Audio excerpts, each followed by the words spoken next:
President Biden met with President-elect Trump for approximately 2 hours in the Oval Office. White House Chief of Staff Jeff Zients and incoming Chief of Staff Susie Wiles joined the meeting. It was a substantive meeting, an exchange of views. They discussed important national security and domestic policy issues facing the nation and the world. President Biden also raised important items on Congress's to-do list for the lame duck session, including funding the government and providing the disaster supplemental funding the president requested.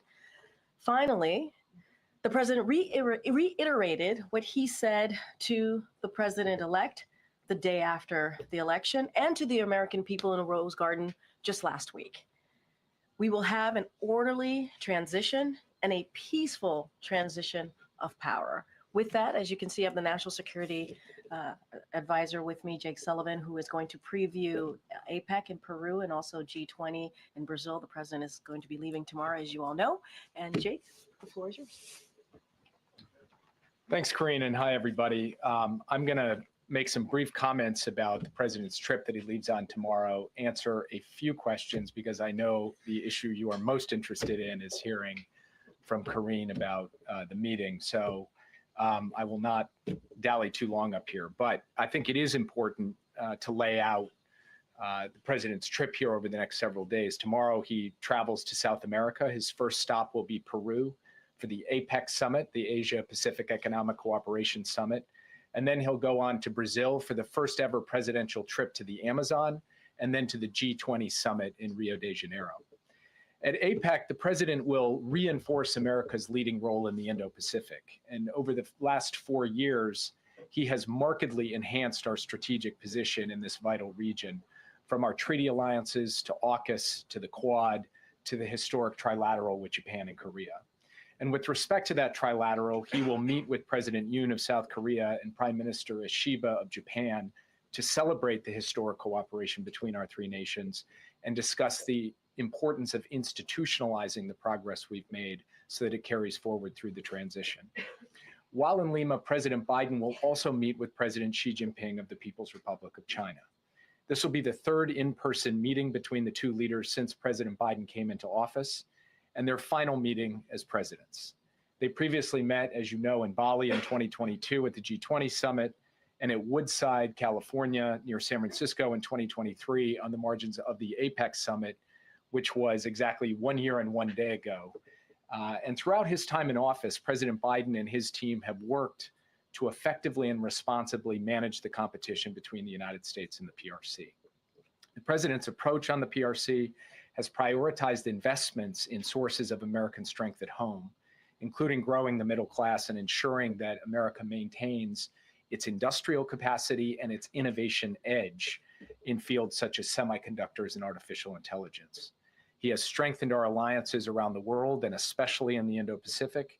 He has boosted American deterrence, and he's ensured that America remains the partner of choice for countries both in the region and across the world. The president has also taken common sense measures to advance our national security and protect our most sensitive technologies to prevent them from being exploited or used against us by the PRC, including through significant new export control measures. At the same time, the president has demonstrated that the U.S. and the PRC can manage our differences and prevent competition from veering into conflict or confrontation. And he's done that by ensuring the maintenance of open lines of communication at the leader level, at the military-to-military level, and at every level of our respective governments. And we've also worked to advance cooperation where our interests align, including on counter-narcotics and climate change, which is what the people of our two countries expect and what the world expects. And this meeting between President Biden and President Xi will be an opportunity to ensure a smooth transition and also to continue to keep those channels of communication open, including those especially critical military-to-military channels of communication. Of course, in Lima, President Biden will also meet President Boluarte of Peru to mark the strength and durability of our bilateral relationship with Peru. After that, the president will travel to Brazil, and he'll start with a historic stop in the Amazon to underscore his personal commitment and America's continuing commitment at all levels of government and across our private sector and civil society to combat climate change at home and abroad. And this has been obviously one of the defining causes of President Biden's presidency. While in Manaus, in the Amazon, President Biden will visit the rainforest, engage with local leaders who are working to preserve and protect this critical ecosystem. And as I noted, this will be the first ever visit of a sitting U.S. president to the Amazon. President Biden will then travel to Rio de Janeiro to participate in his fourth and final G20 Leaders Summit. High on the agenda there will be issues associated with debt sustainability for low and middle income countries, mobilizing finance for infrastructure, physical, digital, energy infrastructure around the world, and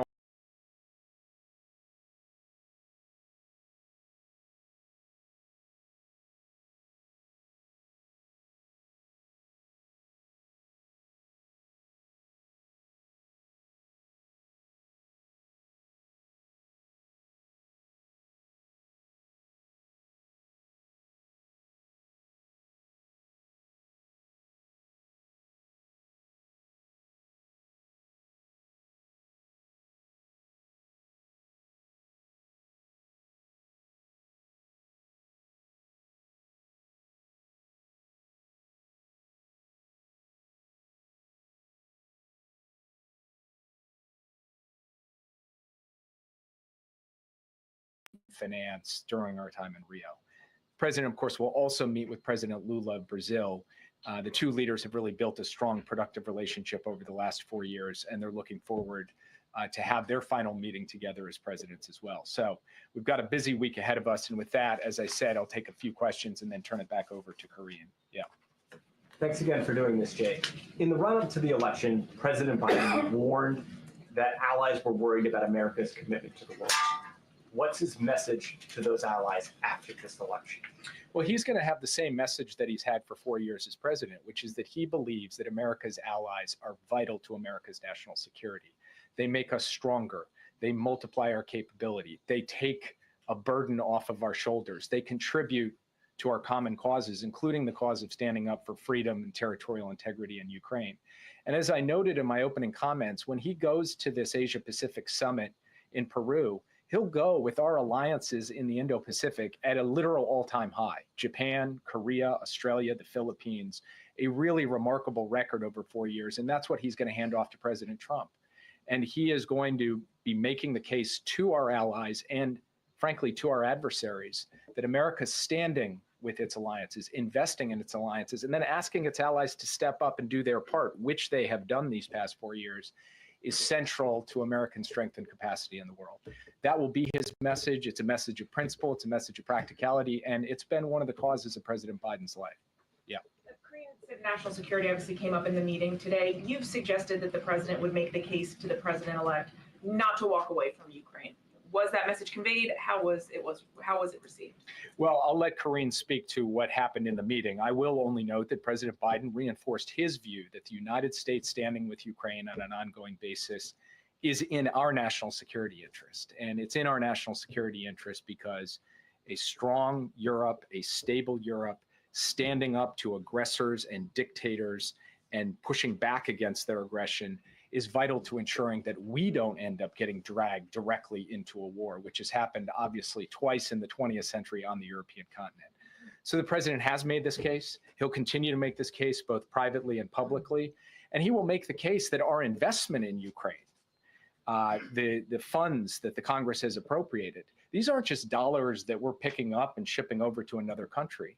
They're dollars we're investing here in the United States in American jobs, producing American weapons that we send to Ukraine and American weapons that we are building to expand our own industrial base and our own military capacity to deter other adversaries all around the world. So he laid this out. He will continue to make this case as we go forward. And as we go through this transition, it will be our responsibility as the national security team to lay out for the incoming team both what we see and, in terms of the current situation and how we believe that the United States of America, through this transition and beyond, can put Ukraine in the strongest possible position on the battlefield so that it's in the strongest possible position at the negotiating table for an ultimate deal. Yeah. The families of the American hostages who are held in Gaza are going to meet with President Biden today. We've heard from the families that they would like to see the Biden administration and the incoming Trump administration work together to try to secure the release of these hostages. Do you see any room for cooperation or coordination between your team, the president's team, and Trump's team to try and get a deal before Biden leaves office? I met with the hostages myself yesterday, and as you noted, President Biden will meet with the families of the hostages yesterday, and President Biden will meet with them very shortly. And they asked me this question, and I was very simple and emphatic with them. Yes, of course, we're prepared to work with the incoming team in common cause on a bipartisan basis to do everything in our collective American power to secure the release of the hostages, both living and deceased. So we are open to have that engagement, have that collaboration, and we will continue to work in every remaining day that President Biden has in office, that we have in these jobs, to try to bring those hostages home to their loved ones. Just to clarify real quick, though, there's been no discussion yet with the Trump team about doing that? Well, I will say that this is a topic, obviously, the American hostages being held in Gaza that President Biden and President Trump covered today, but we have not had the opportunity to engage with the incoming team yet. I'm only expressing, standing here today, as I did to the hostage families yesterday, we are very much willing to do so, and we've sent a signal to the incoming team that we're prepared to work with them on this issue, as with every other issue, because President Biden's cardinal direction to us is ensure a smooth and orderly transition. On that, are you finding the Israelis as responsive to Biden administration inquiries or requests, given that we know the Prime Minister is in pretty frequent touch with the President-elect? I had the opportunity to sit down yesterday with the Israeli Minister of Strategic Affairs, Ron Dermer. We had a detailed discussion about every element of the current situation in the Middle East, and it was a constructive discussion. We are still actively working in support of our common efforts to push back against our common adversaries, to try to deal with the situation in Gaza, in Lebanon, and directly with respect to the Islamic Republic of Iran. And just to give you an example, we are working on an ongoing daily basis to try to increase the amount of humanitarian assistance getting into Gaza, given the suffering of the innocent civilians there who are trapped amidst the crossfire between the IDF and the terrorist group Hamas. We have made some progress in that regard. We extracted further commitments from the Israeli side over the course of the past couple of days. We want to see those commitments followed through on. So we believe that we can continue to work across the board on all of the relevant issues, whether it's humanitarian assistance or it's ensuring the defense of Israel against Iranian attacks, or it's working on ceasefire efforts and a hostage deal in Gaza, or it's ultimately bringing a diplomatic resolution to Lebanon, which we're actively working on. We'll continue to do that every day that we have remaining in office. Jake, I know you can't speak to what happened in the meeting earlier. We'll ask Karine about that. But 8 years ago, then President Obama explicitly warned incoming President Donald Trump about the urgent threat posed by North Korea. He said it was the most urgent national security threat the U.S. was facing at the time. What would you communicate to your national security advisor peer who's going to be following you in this job? What is the most urgent national security threat facing the United States today as Donald Trump prepares to take office? Well, I would say two things in answer to that question. The first is that if you look out at a strategic level, the competition with the People's Republic of China is going to be defining for what the world looks like over the course of the next 10, 20, and 30 years. And so that has got to be a paramount priority for the incoming administration. And the person who's been named as my successor, the person who's been floated as the Secretary of State, these are people who have very much focused on that challenge, and we'll look forward to talking to them about how we've approached it and obviously pass on the current state of play. Then there's the most immediate issue, which is Iran and its proxy groups continue to take actions that directly threaten Americans and American interests in the Middle East, and that has to be dealt with on an urgent basis. Now, that's at the macro level and the micro level. In between those two, you have an ongoing war of aggression by Russia against Ukraine, representing a larger threat to European security and therefore global security, and you've got North Korea coming behind to provide troops in that war. So these are all issues for which we have clear approaches, working in coordination with allies and partners, and we're going to try to ensure that we pass off each of these areas to the next team in a way that is as smooth as possible. Last time he was, just to follow up quickly, last time in that same meeting, Obama told Trump that he had real concerns about the hiring of a national security advisor, Mike Flynn. Donald Trump ultimately hired Mike Flynn. Do you have any concerns about the names that you have heard mentioned so far and announced so far by Donald Trump to serve in his administration in a national security role? I know some of them. I've engaged with some of them, and people like, for example, Congressman Waltz, who's been named to be my replacement. He's somebody that I have engaged with in the past. I respect his service to this country in uniform. He's put his life on the line. I respect his service in Congress. He and I obviously don't see eye to eye on every issue, but I am very much looking forward to engaging him over these next 60 days, as I said, so that we can have this smooth handoff. There are other people that he's named who I just don't know, I haven't met, and therefore can't comment on. Yeah. So you talk about wanting to engage, wanting to smooth this transition. Why hasn't it happened yet? Is the signing of the MOUs an actual issue that is preventing you from coordinating with the incoming Trump team? So I'll defer to Karine to kind of go into the nitty gritty. What I'll say at a broad level, though, is the MOU creates the opening for the landing teams to arrive at the agencies, to include the NSC. But that doesn't mean that we can't reach out and get, and express our willingness to engage with our counterparts, our incoming counterparts. We've done that. And so I expect that in a matter of days here, we should be able to have some engagement. Of course, that depends on whether the incoming team wants to engage, and that will be up to them. But for our part, we are more than willing to do what is our responsibility as directed by the president, and frankly, as dictated by the Constitution, which is to ensure the peaceful transition of power. I have a China-related question as well. The Biden administration largely left in place the Trump-era tariffs on China. The policy towards China hasn't been wildly divergent. Do you see the potential for bipartisan agreement on the relationship with China in the next administration or going forward? I think for us to succeed in the long-term competition with the PRC, it will require a bipartisan foundation. The best traditions of American foreign policy have always had a bipartisan element, and many aspects of the policy that we have pursued in this administration with respect to the PRC and with respect to the Indo-Pacific have been bipartisan. By the way, the same thing is true with respect to Ukraine, where there has been strong bipartisan support and votes in both the House and the Senate for the resources and the strategy for Ukraine. So from our perspective, we would like to see that continue. Now, obviously, we don't know what the incoming team is going to do, how divergent they will be. Those will be decisions they take, not for me to comment on. All I can say is that when it comes to investing in our alliances, the sources of strength at home, the protections of our advanced technologies, these are things we're going to advocate continue because we think that they are not political issues, they're American issues that can serve all of the people of this country. Yeah.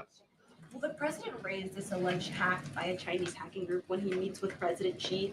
And are you planning any kind of consequences for that hack? It is a significant issue. I expect that the FBI and CISA will have an update in terms of their investigation, which is ongoing, into the hack soon. We here at the White House have stood up at the NSC, what's called a UCG, a Unified Coordinating Group, in order to coordinate the entire U.S. government to be able to deal with this hack, which is a hack of private telecommunications providers, but private telecommunications providers that provide services to U.S. government personnel, among others. So you will hear from the FBI and CISA on that. I do expect this will come up in the meeting in Peru. And I'm not going to speak to consequences from this podium. I will only say that we have made clear over time that we will respond when we see actions taken in terms of cyber attacks, cyber espionage, cyber intrusions.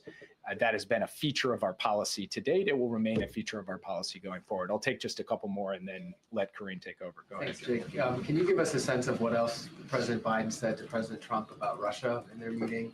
And also, with regard to China, will he pass on any tips or color from his meeting with President Trump to President Xi when they meet? And what will his message be to President Xi?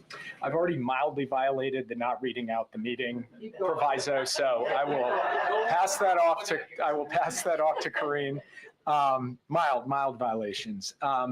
But with respect to his meeting with President Xi, I don't expect him to pass messages. Obviously, President Trump, when he comes into office, will have his opportunity to engage directly with President Xi. But I will observe that transitions are uniquely consequential moments in geopolitics. They're a time when competitors and adversaries can see possibly opportunity because you have this change in government here.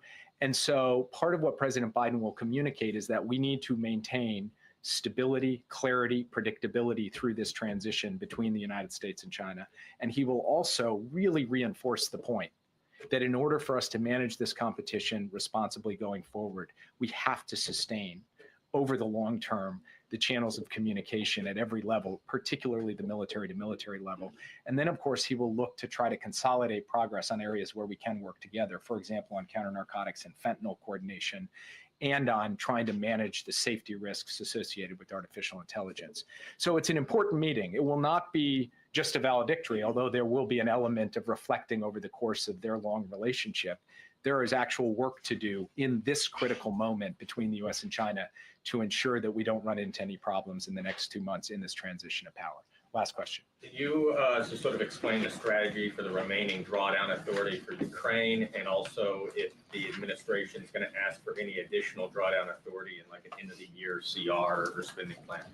So the president has made clear, and he has directed his team to ensure that every dollar that the Congress gave to him, authorized him to spend, he will spend on behalf of Ukraine before he leaves office. Now, again, these are not dollars he's putting on an airplane and flying across the ocean. These are dollars he's investing in the American defense industrial base. As we provide weapons to Ukraine, we make new weapons to give to the US military. All of those dollars will be spent, will be obligated by the time he leaves office on January 20th. Therefore, it only stands to reason that in the next 2 months, the administration will signal to Congress that we would like to see additional funds for Ukraine for 2025 so that they can be in the best possible position, the strongest possible position to negotiate, to ensure they achieve their objectives, that they win at the negotiating table. Now, what form will that take? CR, et cetera. I'm going to not get myself in trouble by turning into the OMB director up here. I will just say that the administration very much sees the necessity and the logic of seeking additional resources for 2025, since we are doing what Congress asked us to do, which is dispersing the funds they gave us for 2024. And with that, I'll turn it over. Policy question? Jake on the Amazon tree. Thank you, Jake. Congrats on becoming a congressional spouse. I just have one more thing, and then I'll go into your questions. So today, the president and the first lady welcomed nearly 200 education and workforce leaders to the White House for the Biden-Harris administration's Classroom Career Summit. The administration's Investing in America agenda is creating millions of good-paying jobs, many of which do not require a 4-year college degree, and its investments will continue to drive job creation for years to come. The summit highlighted the record progress to expand career pathways to these good-paying jobs in infrastructure, clean energy, advanced manufacturing, and so much more. With that, Josh, it's good to see you, as always. Good to see you, Corinne. Regarding the meeting. Yeah. President Biden has given a lot of statements about his concern for the U.S. democracy. Did he share any of those concerns with President-elect Trump in their meeting about what he feels should be done or needs to be done? So I'm not going to go into granular detail of what was discussed in the meeting. What I can say that it was indeed very cordial, very gracious, and substantive. And I mentioned at the top, national security was discussed, domestic policy issues were discussed. I had an opportunity to speak with the president in the Oval Office right before coming out to do this press briefing, because I wanted to make sure that I got what the president wanted to share with all of you. So certainly that everything that I'm saying is sanctioned, if you will, by the president. He wanted you all to know that the president-elect, again, was gracious. came with a detailed set of questions. It was, again, substantive. But I do want to take a little bit of a step back here because it's really important to note, and you're going to hear me continuing to say this over and over again, the importance of having a smooth transition, and importance of having an orderly transition. The president respects the will of the American people and wants to make sure that occurs. That is what he believes the American people deserve. And so that is as far as I can go. That is what I am sharing with you from the president directly. And look, we're going to make sure, as Jake Sullivan was saying, that his team has what they need, right? They want to make sure that it is indeed an efficient, effective transition, so that we hand over the people's business so that they can continue the people's business. Can you say how President Biden answered some of those detailed questions? I will say that the president certainly looked forward to the meeting, appreciated the conversation, and answered any questions that the president-elect had, offered up his thoughts, but I'm not going to go any further than that. Get Mary. You said gracious, cordial, substantive. The president obviously hit on a wide range of issues, but did he get a sense that the issues that he was impressing upon, that any advice he was giving was being well received? I think so. I think that's why the president was wanting me to let you all know that there was a very good back and forth, and it was substantive, as I mentioned before. And I want to be mindful. It was a private conversation, so I don't want to go into specifics or details. But look, they met for more than 2 hours. They met for a very long time, or nearly 2 hours, pardon me. And I think by the length of the meeting tells you that they had an in-depth conversation on an array of issues. And so, look, the president reached out to the president-elect wanting to make sure that he gave an opportunity to the president-elect, afforded him that opportunity to have a meeting with him to talk about the different issues that matter to the American people. But nearly 2 hours says a lot about how the meeting went. Any plans to keep a line of communication open? The president is always going to obviously keep that line of communication open to the president-elect. We got to remember, this is not about the two presidents. This is not about President Biden or President-elect Trump. This is about the American people and what's right for the American people.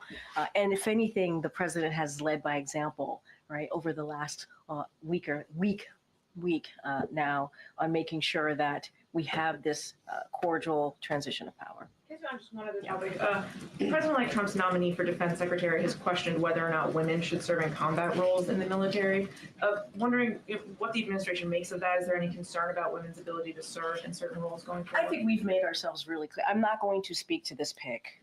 That's not the president's going. The president-elect is going to lay out his certainly his personnel and who he wants to fill these cabinet position, who he wants to be in the White House with him, and we will give them the space to do that. But I think we've been very clear about how we see the importance of gender equality, the importance of women in the workforce. I think we have been an administration that has led on that issue, and certainly we do not agree with those views, but that is for obviously the president-elect to speak to his picks, and I'm going to let them do that.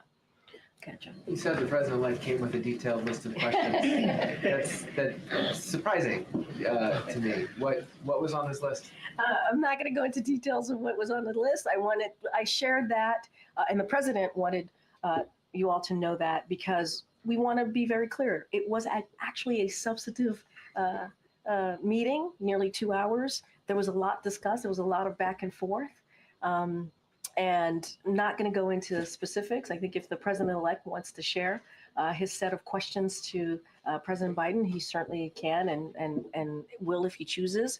But wanted to give you as much information as I could without going into too much specifics on a private conversation. Was the list typed out on a piece of paper?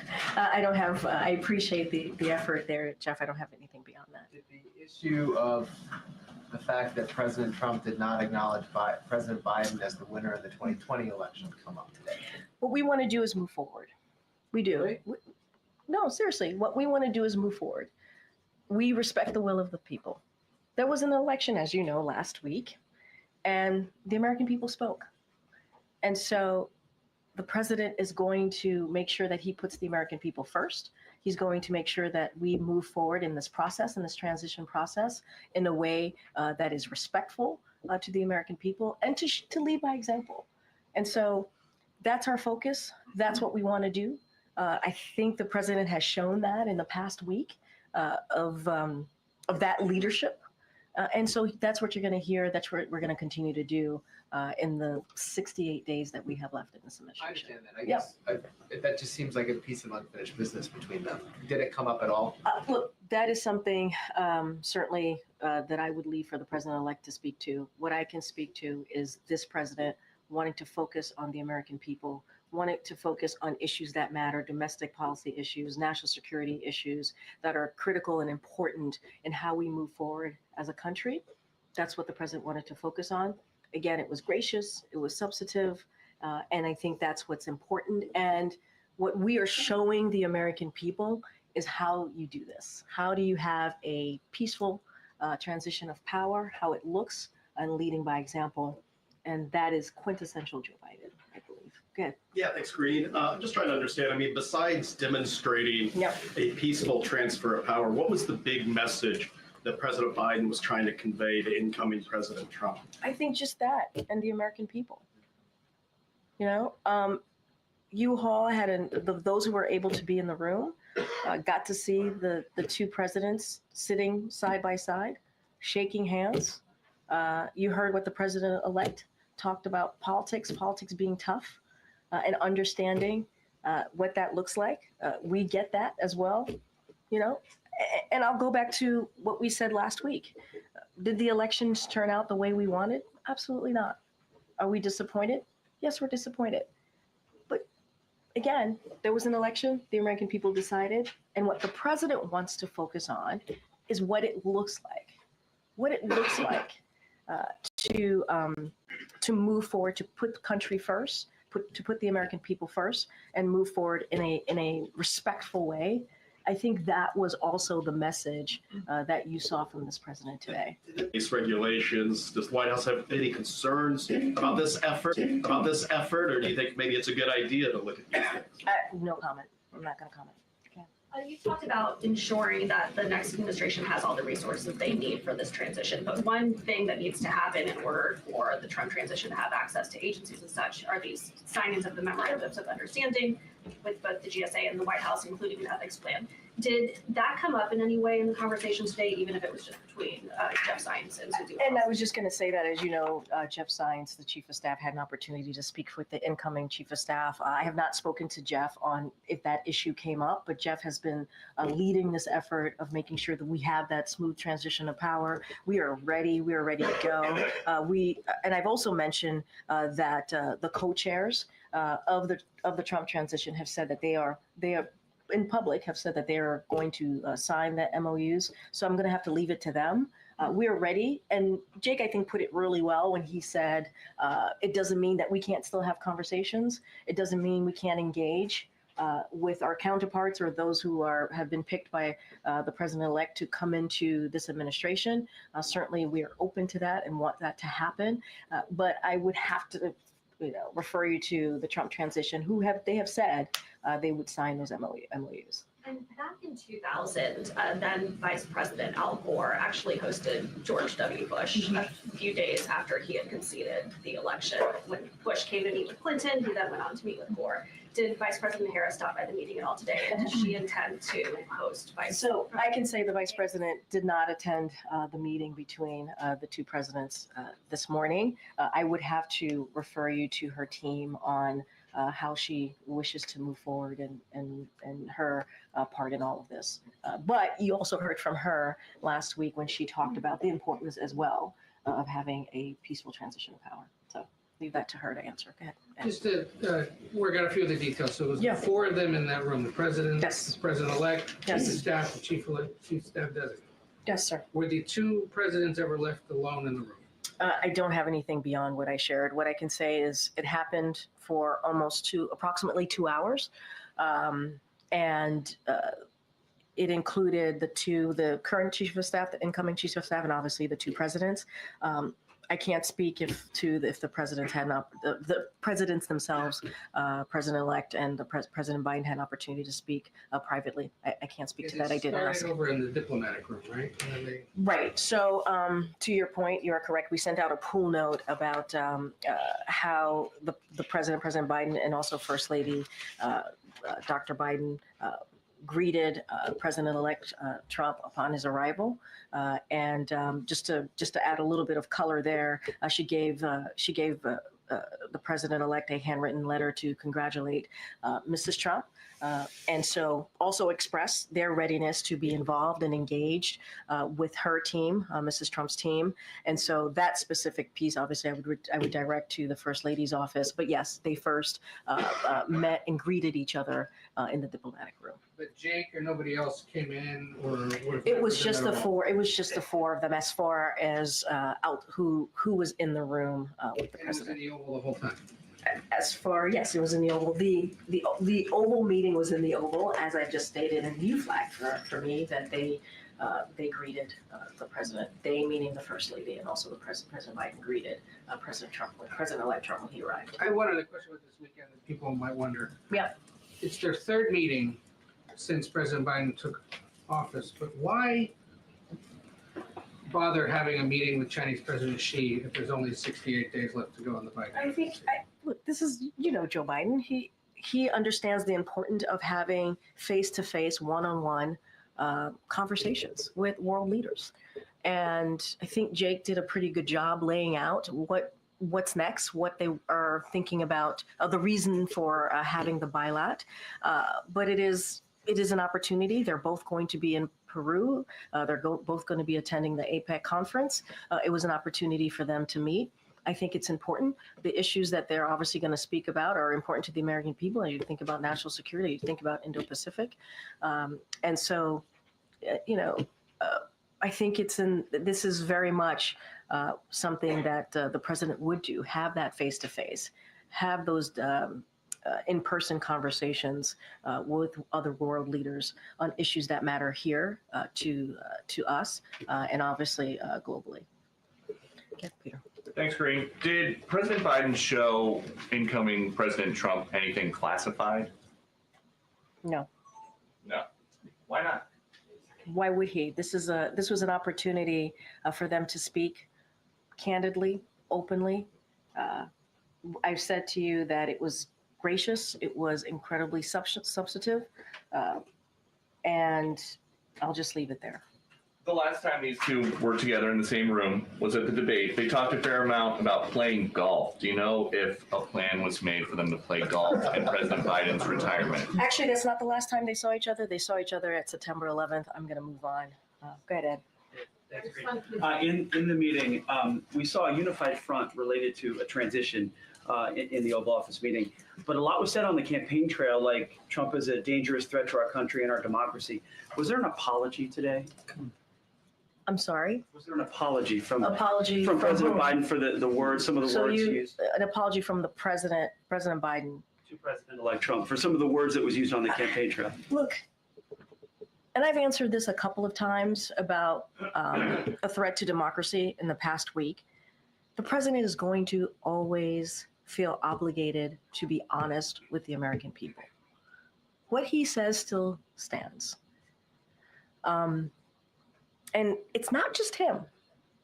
You heard this from former staffers. You've heard it from the former chief of staff, John Kelly, and others. You've heard it directly from the president-elect, the former president, about enemy of the people. Very, very clear. Very clear. What we want to be also very clear about is the importance of listening to the will of the American people. There was an election. It is important to respect our institution. It is important to respect the free and fair elections. And that's what this president is doing, leading by example and putting that aside and putting the American people first. But what he said still stands. And it's not just him. We should not just put this at the president. His own people said this. So I want to be really, really clear about that and not forget the facts. There are facts here that we should certainly also lift up as you're asking me these questions. Go ahead, Anita. Thank you. Did the two presidents discuss transatlantic security or climate change efforts and the U.S. role in that? And relatedly, what is President Biden's message to G20 leaders on these two issues and on the institutions and frameworks that hold them up? I'm talking about NATO and the Paris Agreement. Yeah, so look, obviously they talked about national security issues, mentioned that already. There was a substantive, pretty detailed set of questions that the president-elect presented the President Biden with. They went back and forth on that. I don't have anything. I'm not going to get into the nitty-gritty, into the specifics of what those topics were. Not something that I'm going to do from here. And look, the president is looking forward to going to the G20. You heard Jake do a pretty good laydown of the importance of the president going. It will be his last G20. Obviously, he's also going to go to APEC. APEC will be first. And the importance of meeting with these world leaders on issues and matters that are important to the American people. That's what you're going to see.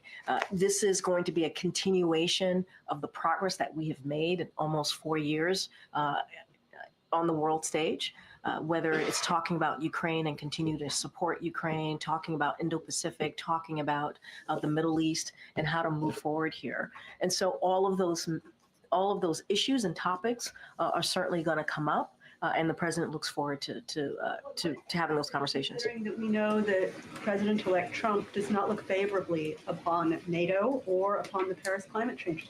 That's something for the president-elect to speak to. I mean, he has. What we have done here in the past 4 years is strengthen NATO. What we have done here is making sure that we strengthen our relationship with allies and partners. What we have done here is put the American people first, put our national security first, and really have conversation with world leaders on shared priorities. And so that's going to continue in the next 68 days. And that's the progress that the president wants to continue to have conversations about. And that's what you're going to see on this next ACONUS trip. Okay, go ahead. Thank you. Thank you. I think in this room we all watched the very somber speeches that the president gave on democracy in Philadelphia at the Capitol, and today we see these pictures of two leaders chatting around the fireplace. There's a stark contrast here, and isn't there a risk that in the future, when voters are faced with warnings about democracy, they're just going to dismiss them and think this is just campaign stuff, this is just political? I think there are two different things here. When it comes to what the president said in the past year, even more so about our democracy, the importance of our democracy, let's not forget, we saw that Americans do care about democracy. They care about protecting our freedoms. That is something that the president's never going to shy away from. He's never going to shy away talking about that. And it is important on how we move forward, right? Is important. But what we're seeing right now is also a democratic principle, right? When we're talking about transition of power, it is about our democratic principle as well. It is about continuing that transfer of power. It is about continuing that democracy. I know I said these are two different things, but are also connected as well. And so for him to do that, for him to invite the president-elect and to have important conversations on issues that matter to the American people is actually part of what democracy looks like. And the president is never going to shy away from that. And again, were the elections what we had hoped? Absolutely not. We're not hiding that. We've been very clear about that. But we have to move forward. We have to move forward on behalf of the American people. And what you saw and what you're going to see when we talk about transition is about our democratic principles. Okay. Thank you, Karine. Going back to her question on the G20, Jake was saying that he is hoping for some progress. But is progress possible when allies, the G20 allies, are trying to understand and are expecting a change in the administration here So how does the incoming administration can undermine this progress they are trying to reach there? And also progress with the Brazilian government on climate, democracy, and labor cooperation that are going to expect to discuss there. Yeah, I'm not going to get ahead of what's going to be discussed at the G20, and I'm not going to get ahead of what the Trump administration policies are going to look like. That is certainly something for them to address and how they move forward on domestic policies, national security policies, and they will do just that. What I can talk about is the progress that the president wants to continue to make, and the strengthening of our alliances, strengthening of our partnerships, and making sure that we continue to stand up with Ukraine as they continue to fight against Russia's aggression, and a range of issues of Indo-Pacific to the Middle East. You talked about climate change, especially as it relates to Brazil. So those issues are going to be discussed. We've made progress on all of those policies that we're going back and forth on.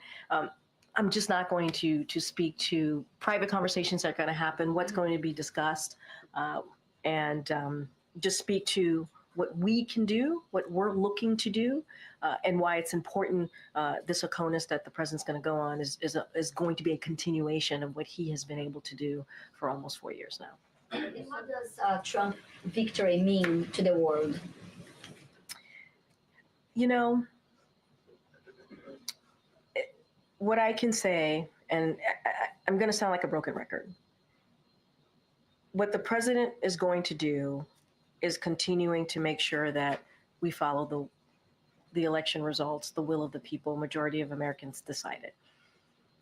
And what we can do is make sure that democracy continues here by doing this transition of power, and doing it in an effective, orderly, peaceful way. And the president is going to focus on the progress that he's made. He has relationships with these world leaders, obviously, not just for some of them, not just the past almost 4 years, but for some time. And, you know, he'll have honest, direct conversations with them. I'm just not going to get into philosophizing and getting into the bigger picture. I'm just going to focus on what's ahead in the next 68 days. Go ahead, Kelly. I think I have to head out. Do you know if President-elect Trump has already started to receive intelligence briefings, or if there's plans to start doing those briefings again? That's something for ODNI to speak to, not something for me to speak from here. Okay. I'm going to kind of try and circle back on this. You said that the conversation was cordial, gracious, substantive. Was there any acknowledgement about some of the harsh rhetoric that Donald Trump had issued regarding Kamala Harris, calling her, for example, a low IQ individual, et cetera? I don't have anything to share beyond what I stated at the top and during these back and forths. Don't have anything outside of that. Okay. Yeah, I was going to ask a similar question. Was there any acknowledgement or discussion about the election and how the vice president ran her campaign? I don't have anything else beyond what I just stated. Go ahead, Phil. I might be trying the same thing again and again. Yeah, But you talked about how this was a cordial discussion between the two of them, how the incoming president came with a list of questions. Were there any top-level areas of agreement or overlap between the two presidents in terms of maybe challenges that are ahead for the country or potential solutions? Any areas of agreement? A lot was discussed. It was a detailed set of questions. The president appreciated having a substantive conversation with the president-elect. I'm not going to go into details. Maybe the president-elect will speak on his behalf on what he wants to share coming out of the meeting. But this is what we're going to share from here. 2 hours is nearly 2 hours is a long time to talk about what's important for the American people and how to move forward. And I think that's important. I appreciate the effort. All right, everybody. Thank you so much. For the record, can you just share, find out if there was any time that the two met individually, so we're all on the same page? And will there be photos?